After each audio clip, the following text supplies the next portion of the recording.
નમસ્કાર મિત્રો, સ્વાગત છે આપનું આજના નવા વિડીયોમાં। આશુતોષની ઉત્સુકતાથી ચહલ પહલ કરવા લાગ્યા। તેમની નજર વારંવાર મુખ્ય દરવાજા તરફ જતી રહી હતી, જાણે કોઈની રાહ જોઈ રહ્યા હોય। બપોરના 2 વાગવા જ રહ્યા હતા। આ સમય પોસ્ટમેન આવવાનો હતો। આશુતોષ બાબુ લેખક હતા અને તેમના વાચકોમાં એટલી લોકપ્રિયતા હતી કે પુસ્તક બહાર પડતા જ પ્રશંસા પત્રોનો ઢગ લાગતો। સાહિત્ય જગતમાં તેમને અનેક પુરસ્કારો અને પ્રશસ્ત પત્રો મળ્યા હતા, જે તેમના બેસણખાનાની શોભા વધારતા। આશુતોષજીએ જીવનમાં જે ઈચ્છ્યું તે બધું મેળવ્યું, યશ, ધન, પ્રતિષ્ઠા જીવનના આ પડાવે જ્યારે તેઓ 50 વર્ષ વટાવી ચૂક્યા હતા, ત્યારે પહેલીવાર તેમને કોઈની ઉણપ ખલતી હતી। હૃદયમાં એક મીઠી ચુંબન થતી, હંમેશા આત્મમગ્ન રહેતા। આશુતોષ હવે કોઈ બીજાના આકર્ષણમાં બંધાઈ ગયા હતા। થોડા દિવસો પહેલા એક પ્રતિષ્ઠિત સાહિત્યિક મેગેઝિનમાં એક કવિતા છપાઈ હતી, જે કવિતાની લાગણીસભરતા અને સરળ અભિવ્યક્તિએ તેમના દિલને બાંધી દીધું હતું।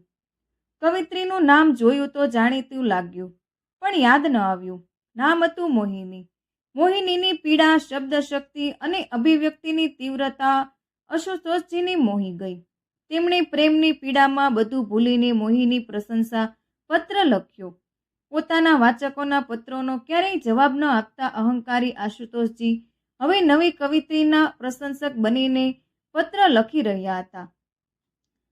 તેમના માટે પણ નવાઈની વાત હતી, પણ મોહિનીએ તેમના એક પણ પત્રનો જવાબ ન આપ્યો। આશુતોષજીની પ્રેમ પીડા વધતી ગઈ અને મોહિનીની રચનાઓએ તો સાહિત્ય જગતમાં જાદુ કરી નાખ્યો હતો। દરેક મેગેઝિનમાં તેની રચનાઓ છપાતી। એ લખતી એવી હતી કે શબ્દો જીવંત લાગતા। વાર્તાઓ વાંચીને લાગતું કે તાજેતરમાં જ કોઈની સાથે બનેલી સાચી ઘટના છે। કવિતાઓ એટલી સરળ કે બાળકો પણ અર્થ કહી શકે, પણ એટલી લાગણીસભર કે પથ્થર દિલ પણ રડી પડે। જીવનના દરેક સ્તરને સ્પર્શતી રચનાઓએ મોહિનીને વાચકો અને વિચકો બંનેમાં લોકપ્રિય બનાવી દીધા હતા। આશુતોષજીએ પણ મોહિનીની રચનાઓ પર ઘણી સમીક્ષાઓ લખી, પ્રશંસા કરી। તેમને લાગ્યું કે હવે મોહિનીનો પ્રેમભર્યો આભાર વ્યક્ત કરતો પત્ર તેમને મળશે। કદાચ એ તેમના ઘરે પણ આવી જશે, પણ એવું કંઈ થયું નહીં। દિવસો પસાર થતા આશુતોષજી મોહિનીના મોહમાં વધુ જકડી પડ્યા। જ્યારે લાગ્યું કે જો મોહિનીને ન મળ્યા તો જીવશે નહીં, ત્યારે તેમણે ખૂબ જ ભાવુક પત્ર લખ્યો, જેમાં એક યાચકની જેમ જીવ બચાવવાની ભીખ માંગી હતી। એ પત્રમાં તેમનું સર્વસ્વ સમાઈ ગયું હતું। 30 વર્ષથી મેળવનારું યશ, પ્રતિષ્ઠા બધું વિલીન થઈ ગયું હતું।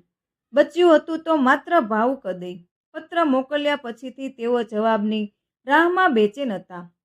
આજે તેમણે નક્કી કર્યું હતું કે જો મોહિનીનો પત્ર ન મળ્યો તો તેઓ તેના શહેરમાં જ જશે, પણ ભગવાને તેમની સાંભળી લીધી। એક પત્ર મળ્યો, જેના હસ્તાક્ષર એટલા સુંદર કે તરત જ ધ્યાન ખેંચી લે। મોકલનારું નામ જોઈને તેઓ ખુશીથી પાગલ થઈ ગયા। ભાવાવેશમાં શરીર કંપાવા લાગ્યું, આંખોમાં ખુશીના આંસુ છલકાયા। પત્રને વારંવાર ચૂમ્યા, હૃદયથી લગાવ્યો, પછી ધીમે ધીમે પત્ર ખોલ્યો, સંબોધન વાંચ્યું। બાબા! આ વાંચીને તેઓ હકાબકા થઈ ગયા। પત્રમાં લખ્યું હતું, બાબા, આ સંબોધન વાંચીને તમારે તો આપઘાત લાગ્યો હશે, પણ શું કરું, મજબૂર છું। જન્મ આપનાર પિતા કેટલાય ખરાબ કેમ ન હોય, કહેવાય તો પિતા જ છે। તમને નામથી સંબોધવાની મારી ઈચ્છા નહોતી, પણ મમ્મીએ જે સંસ્કાર આપ્યા એ એટલા દ્રઢ છે કે તમારે જેવું નરાધમને પણ નામથી બોલી શકી નહીં। મારી મમ્મીના જીવનમાં દુઃખ સિવાય કંઈ જ ન હતું। તમે તેમને તિલ તિલ મરતા કર્યા। મેં જ્યારે હોશ સાંભળ્યો ત્યારે મમ્મીને સતત દુઃખ સહન કરતા જ જોયા। તમે ક્યારેય પીડા નથી ભોગવી, પણ મમ્મીને ઘણું દુઃખ આપ્યું। શું તમે મમ્મીના આંસુઓથી જ તમારી રચનાઓ લખતા? ઘરમાં કઠોર અને બહાર સહૃદય, કેટલું દીદા વ્યક્તિત્વ! સ્ત્રી ઉન્નતિની વાતો કરતા, પણ પોતાની પત્નીને ગાળો આપતા, અપમાન કરતા। તમારા મિત્ર સતીશ સાથે મમ્મીનું નામ જોડતા, તેમને અપમાનિત કરતા। મમ્મી રાતભર રડતી, હું પણ સાથે રડતી। તમે મને પણ ક્યારેય પ્રેમ ન આપ્યો, હંમેશા અપમાન કર્યો। હું વિરોધ પણ ન કરી શકી, કેમ કે મમ્મી પર વધુ દુઃખ ન આવે એ માટે। એક રાત્રે જ્યારે મમ્મીએ તમારા માટે ભોજન બનાવ્યું પણ થોડું બળી ગયું ત્યારે તમે બધાની સામે મમ્મી પર ગુસ્સો કર્યો, તેમને માર્યા અને ઘરની બહાર કાઢી દીધા.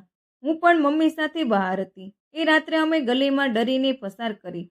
પછી મમ્મી મને લઈને તેમના પિતાના ઘરે ગઈ, જ્યાં પણ કોઈએ પ્રેમ ન આપ્યો, પણ ઓછામાં ઓછી શાંતિ મળી.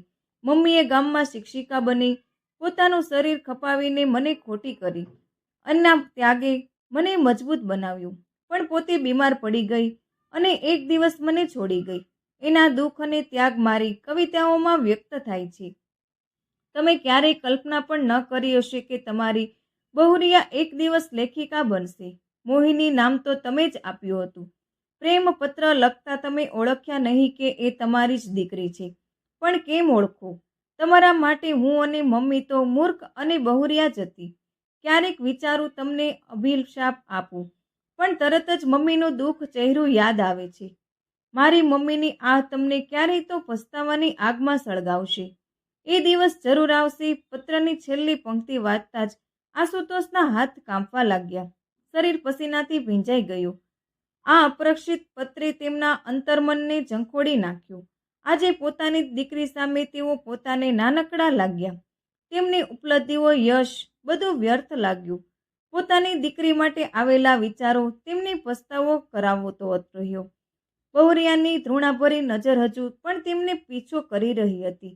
તો મિત્રો, તમને મારી આજની કહાની કેવી લાગી તે કમેન્ટ બોક્સમાં જરૂરથી જણાવજો. અને જો વિડીયોમાં નવા છો તો ચેનલને લાઇક, શેર અને સબસ્ક્રાઇબ કરવાનું ભૂલતા નહીં, જેથી કરીને આવનારા નવા વિડીયોની નોટિફિકેશન તમને મળતી રહે.